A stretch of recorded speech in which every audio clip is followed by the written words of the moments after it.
Fala galera, eu sou o Rafael e aqui no Excelência eu vou trazer todas as semanas mensagens para você viver a vida de modo excelente, pleno, que Deus pensa para nós. E hoje eu quero te mostrar 3 inimigos que nos impedem de chegarmos à excelência. Você não pode ficar fora dessa, então vamos embora.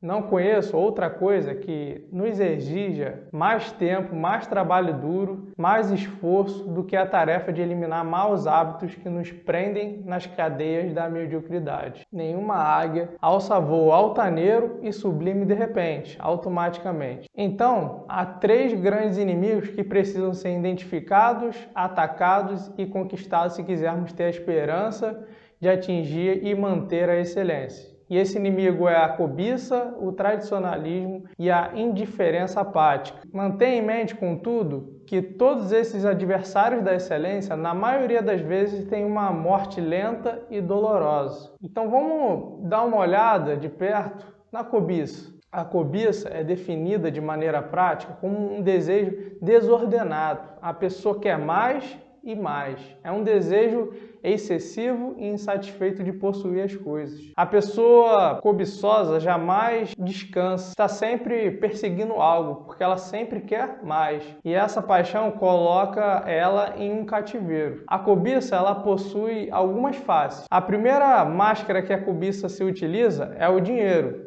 É uma motivação excessiva para ganhar mais e mais dinheiro. Trata-se de uma face que vemos com muita frequência ao nosso redor. Com muita frequência, a cobiça aparece como um anseio devorador, impiedoso, de obter mais, ganhar mais e amontoar mais. Mas a cobiça também, com frequência, usa a face dos bens materiais. A pessoa nunca tem um mobiliário suficiente ou um mobiliário certo.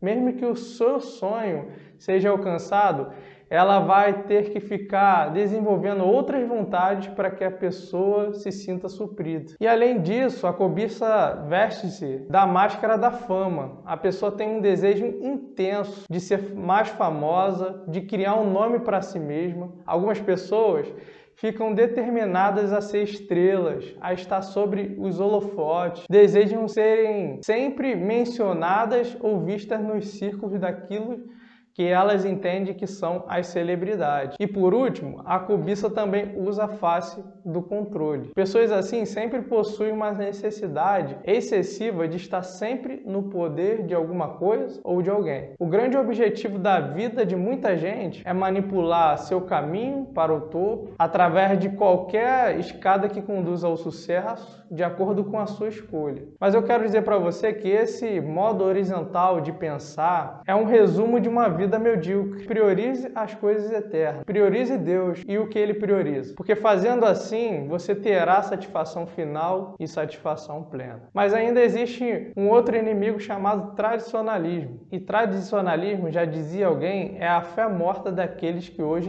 vivem. Por tradicionalismo, eu quero chamar de modo especial aquela atitude que resiste à mudança, resiste à adaptação ou a alguma alteração. É manter-se apegado a um costume, a um comportamento que se conserva à força e cegamente. É nutrir suspeitas contra o que é novo, o que é moderno, o que é diferente. É a pessoa que encontra segurança e até mesmo identidade naquilo que é familiar para ela e, portanto, ela se opõe a qualquer coisa que ameace isso que traz identidade e segurança para ela. É estar mais interessada em guardar regras rígidas, de origem humanas, em vez de permanecer flexível e aberto à criatividade e às inovações. Pessoas aprisionadas pelo tradicionalismo não são flexíveis às inovações, às ideias novas, nunca experimentadas que faz sentido pôr em prática. Na boca dessas pessoas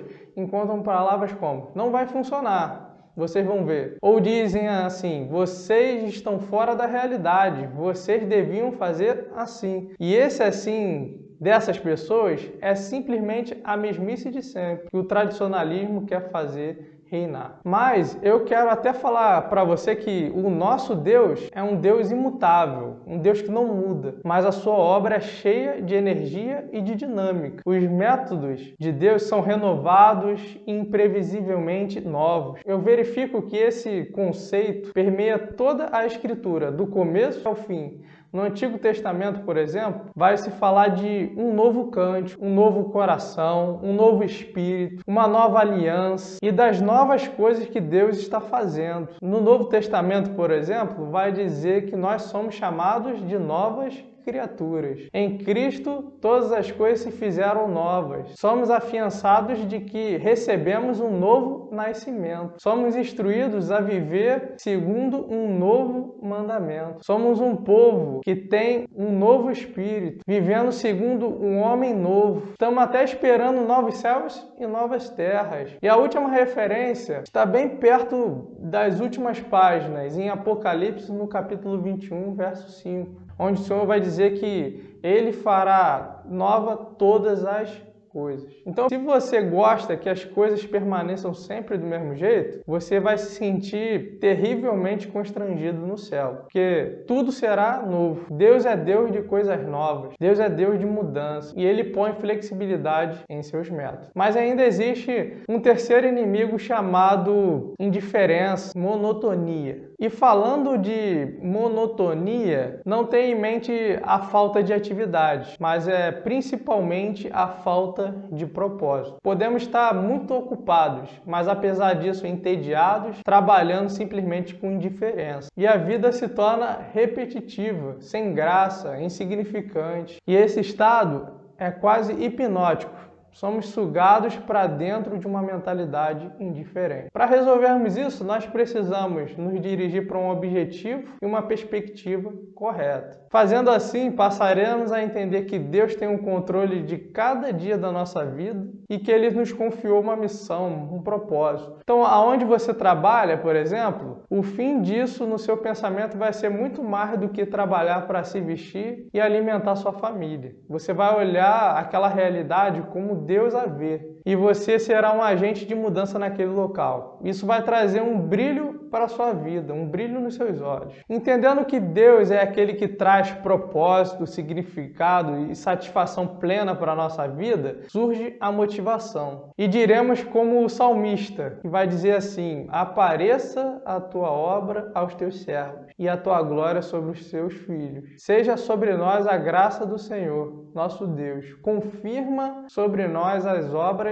das nossas mãos. Sim, confirma a obra das nossas mãos. Confirmar quer dizer dar significado, tornar permanente. E a ideia é a seguinte: faz com que eu veja minhas obras como sendo cheias de significados, ao invés de pensar que os meus dias são tão fúteis como a tarefa de esvaziar cestos de papéis. Ajuda-me, Senhor, a ver o significado de meus dias à luz dos teus planos. Então eu quero dizer para você, creia no Deus que controla a sua vida, que tem um plano e que te dá propósito. Os seus dias não são vazios, são cheios de significado, do controle e do direcionamento de Deus. Então não se esqueça, existem 3 inimigos que são uma barreira para nós chegarmos à excelência. E um deles é a cobiça, outro é o tradicionalismo e o outro é a indiferença apática. Busca Deus, peça direção a Ele e Ele vai te ajudar a vencer esses 3 inimigos. Um grande abraço e até o próximo